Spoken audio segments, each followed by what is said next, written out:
मैं नरेंद्र कुमार शर्मा, सह आचार्य इतिहास, राजकीय महाविद्यालय देवगढ़, जिला राजसमंद।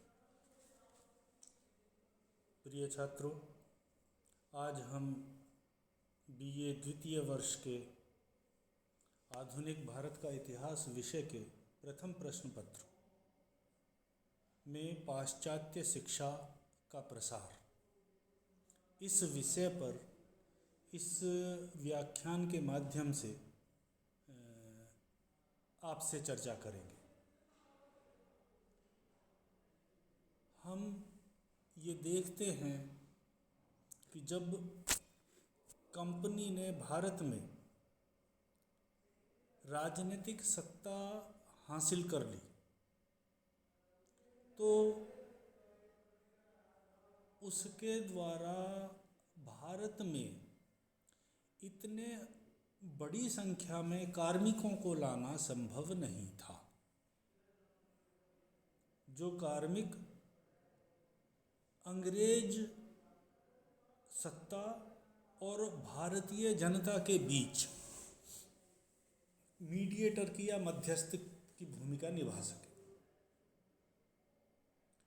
तो ऐसी दशा का सामना करने के लिए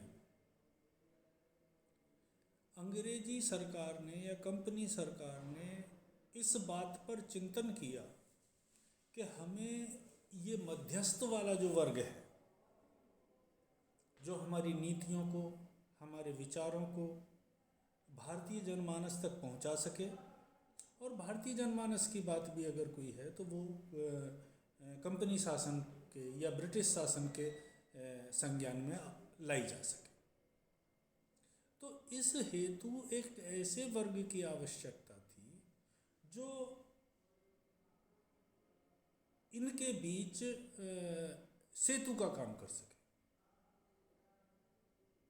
लॉर्ड मैकाले ने इस विषय पर एक बड़ा महत्वपूर्ण कथन कहा कि हमें भारत के अंदर एक ऐसा वर्ग चाहिए जो मन शरीर से तो भारतीय हो, लेकिन जिसका जो मन मस्तिष्क है वो पाश्चात्य शिक्षा दीक्षा में दीक्षित हो, जो सोचे तो अंग्रेजी स्टाइल में और दिखे भारतीय स्टाइल का। तो इस तरीके के एक वर्ग की आवश्यकता थी, और उस वर्ग को प्राप्त करने के लिए क्या प्रयास किए जाएं, किस तरीके से कदम बढ़ाए जाएं, क्या क्या कार्य किए जाएं, इस विषय को विचारा कंपनी शासन ने। अंग्रेजों में भी एक वर्ग ऐसा था कि ओरिएंटल एजुकेशन सिस्टम लागू होना चाहिए। भारत के अंदर ऐसी शिक्षा प्रणाली हो जो भारतीयों के माध्यम से हो, जिस माध्यम में भारतीय पुष्पित पल्लवित होते हैं, बढ़ते हैं, पलते हैं, उसी माध्यम से उनकी शिक्षा दीक्षा का कार्य किया जाए। लेकिन यहाँ मैकाले की जो प्रणाली थी, मैकाले की जो विचार पद्धति थी, उसने ज़्यादा काम किया, या उसकी जो बात थी उससे ज़्यादा तवज्जो मिली ब्रिटिश सरकार। और इसीलिए जो अंग्रेज सरकार थी उसने समाज के उच्च वर्ग को शिक्षित करने पर जोर दिया, और उसका ये मानना था कि अगर उच्च वर्ग शिक्षित हो जाएगा तो निम्न वर्ग स्वतः प्रेरित होकर शिक्षित हो जाएगा। 1854 ईस्वी में वुड घोषणा के द्वारा इस सिद्धांत को भी तिलांजलि दे दी गई।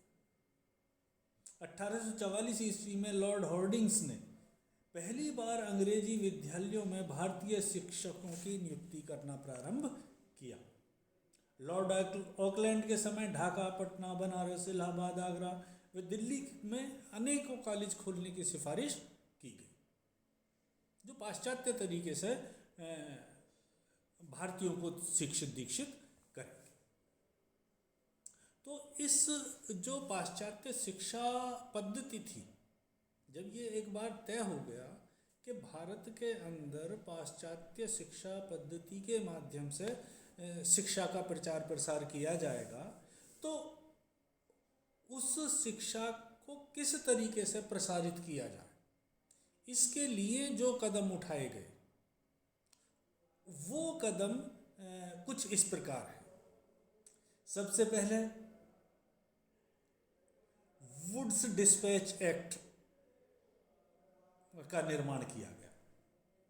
भारत की जो भावी शिक्षा की योजना बनाने के लिए एक बोर्ड ऑफ कंट्रोल, जिसके अध्यक्ष चार्ल्स वुड्स थे, उनकी अध्यक्षता में एक आयोग का गठन किया गया।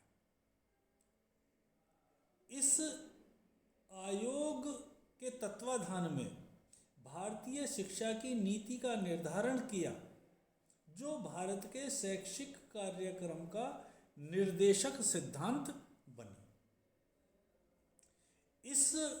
ये जो वुड्स डिस्पैच है वो भारतीय शिक्षा पद्धति में मैग्ना कार्टा, भारतीय शिक्षा का मैग्ना कार्टा कहा जाता है।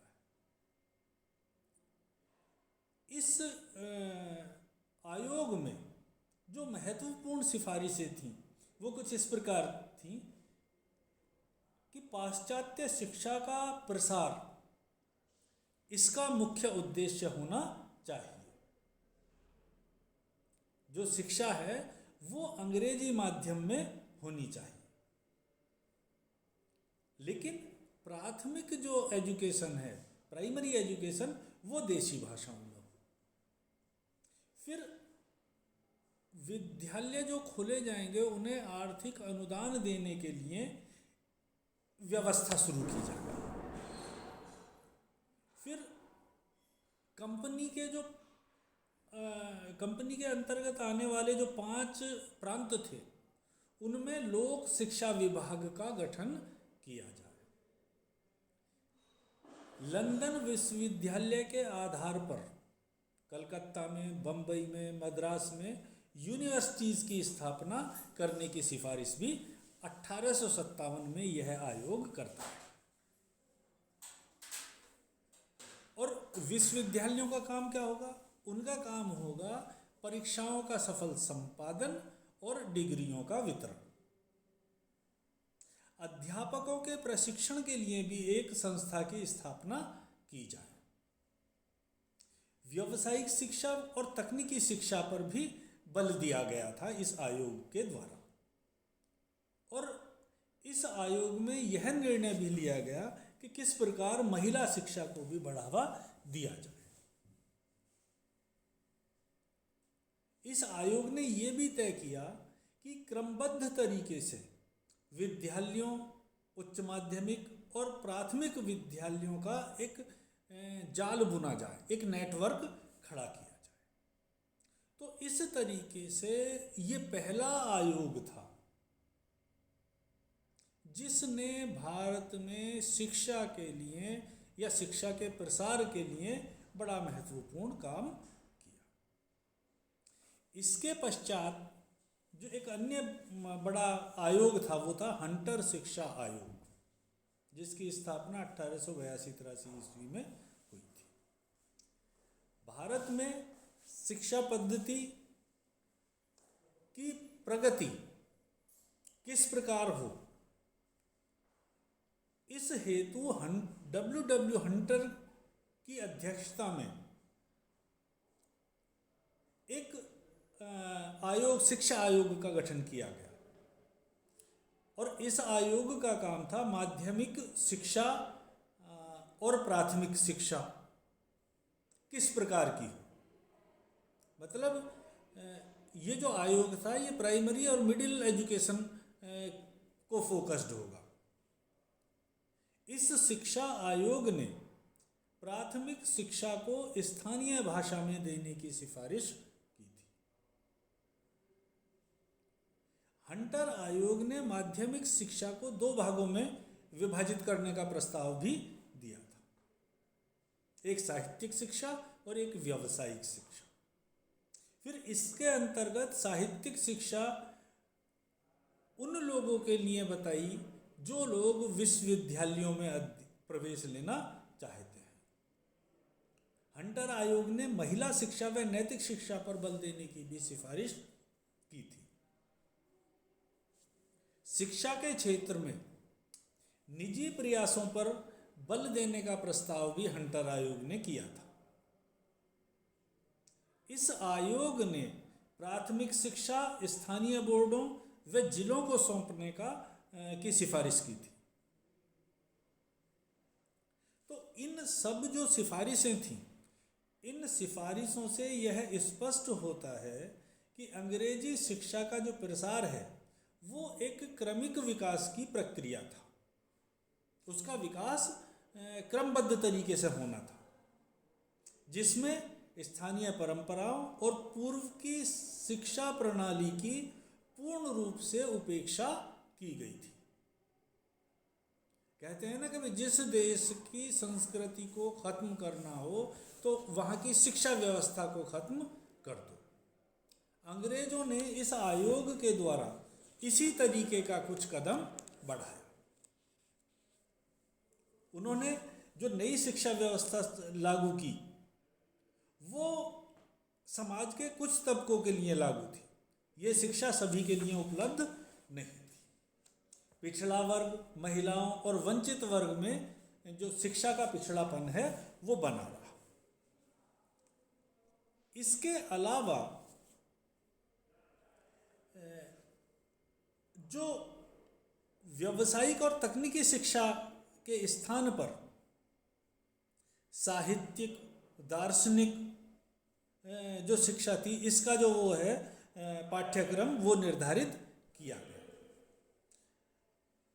इस तरीके से हम देखते हैं कि भारत में पाश्चात्य शिक्षा के क्रम में जो इसके अलावा अन्य आयोग का गठन किया वो थे हार्टोग समिति, वर्धा योजना, सैंडलर योजना, सार्जेंट योजना, राधाकृष्णन आयोग, विश्वविद्यालय आयोग। ये सारे के सारे कदम जो थे वो हमें बताते हैं कि अंग्रेजों ने भारत के अंदर पाश्चात्य शिक्षा के प्रसार हेतु क्या क्या कार्य किए।